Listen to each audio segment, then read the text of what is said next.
నమస్కారం. మీరు చూస్తున్నది టౌన్ టాక్. ఇప్పుడు ముఖ్యమైన వార్త. తాజాగా ఆంధ్రప్రదేశ్ మాజీ ముఖ్యమంత్రి వైఎస్ జగన్మోహన్ రెడ్డి చేసిన వ్యాఖ్యలు పలు చర్చలకు తేరు. ఆయన ఇటీవల ముఖ్యమంత్రి చంద్రబాబు నాయుడుపై తీవ్రస్థాయిలో ప్రశ్నించారు. సూపర్ -6 హామీలను ఎగ్గట్టడానికి ఇన్ని కుట్రలు చేయాలా చంద్రబాబు అని జగన్ అన్నారు. ఈ వ్యాఖ్యలు ప్రభుత్వంపై ప్రతిపక్ష నేతల జవాబుదారీ విధానాన్ని ఉత్పత్తి చేయవచ్చు అని విశ్లేషకులు అభిప్రాయపడుతున్నారు.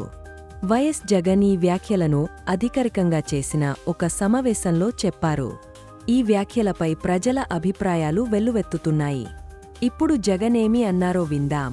సూపర్ 6లు సూపర్ 7లు ఇవన్నీ కూడా ఎగ్గొట్టడానికి ఈ మనిషి ఒక భూతం ఉన్నట్టుగా ప్రచారం చేసే కార్యక్రమాలు చేస్తా ఉన్నాడు. వాస్తవం చెప్పాలనంటే చంద్రబాబు నాయుడు గారి హయాంలో కోవిడ్ లాంటి మహమ్మారి ఎప్పుడూ లేదు. 2 సంవత్సరాలు కోవిడ్ లాంటి మహమ్మారి వైఎస్ఆర్సీపీ ప్రభుత్వం అధికారంలోకి వచ్చిన తర్వాత మా ప్రభుత్వం హయాంలో కోవిడ్ లాంటి మహమ్మారిని చూసాం. ఎప్పుడు చూడాల రాష్ట్రానికి సంబంధించిన వనరులు తగ్గిపోయిన పరిస్థితి, అనుకోని ఖర్చులు పెరిగిన పరిస్థితులు, ఒక విచిత్రమైన పరిస్థితి దేశంలో కాదు ప్రపంచంలోనే ఎప్పుడు చూడని కోవిడ్ లాంటి మహమ్మారి 2 సంవత్సరాలు రాష్ట్రాన్ని బట్టి పీడించింది, దేశాన్ని బట్టి పీడించింది, ప్రపంచాన్ని బట్టి పీడించింది. అయినప్పటికీ కూడా చంద్రబాబు నాయుడు గారి హయాంలో వర్సెస్ వైఎస్ఆర్సీపీ హయాంలో అప్పులు ఎవరు ఎక్కువ చేశారు, ఎవరి హయాంలో అప్పులు ఎక్కువ అయ్యాయి అని చెప్పి చూస్తే చంద్రబాబు నాయుడు గారు అధికారంలోకి వచ్చే నాటికి 1,32,000 కోట్ల అప్పు ఉంటే ఆయన దిగిపోయే నాటికి 3,13,000 కోట్ల రూపాయల అప్పులు తెగాయనంటే కంపౌండెడ్ యాన్యువల్ గ్రోత్ రేటు 19.54%.